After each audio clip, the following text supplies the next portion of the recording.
ছোট্টবেলা থেকে বাচ্চাদেরকে আদব কায়দা শেখাও। একজন সাহাবী, ছোট্ট সাহাবী, নাম হইল আবু হাফস ইবনে আবু সালমা, মানে উম্মে সালমা রাসূল সাল্লাল্লাহু আলাইহি ওয়াসাল্লামের বিবি হয়েছেন।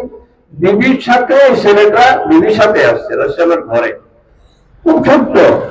ইনি বলেন, আমি যেহেতু আমার মায়ের স্বামী আল্লাহ রাসূল সাল্লাল্লাহু আলাইহি ওয়াসাল্লাম, এই জন্য খেতে বসছি রাসূল সাল্লাল্লাহু আলাইহি ওয়াসাল্লামের সাথে।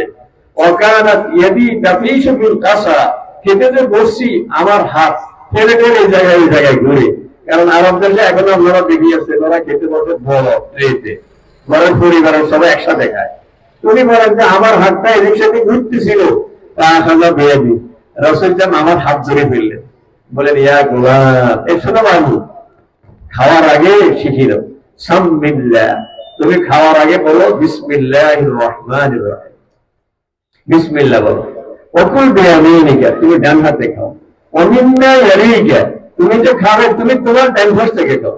যে ফেলে দেন অনেকে, এই যে তরকারিতে বাড়ে, আপনি খাইতে বসছেন, আপনার ফজরের মধ্যে গোশত দিতেছে, দিব কোন পাশে এটা অনেকে জানে না, কারণ আপনি তো ডান পাশ থেকে খান। তো আমি দাঁড়িয়ে উঠে ডান পাশে, আপনি করবেন কেন? এই জন্য দিবেন বাম পাশে, আপনি আস্তে আস্তে ডান পাশ থেকে খাইতে খাইতে যাবেন, বুঝলেন কথা? উনি বলেন যে আল্লাহ রাসূল আমাকে শিখিয়ে দিয়েছে ফাঁকা সারা জীবন এই যে ছোট্টবেলায় শিখছি, এই যে আমার খাওয়ার নিয়ম ছিল।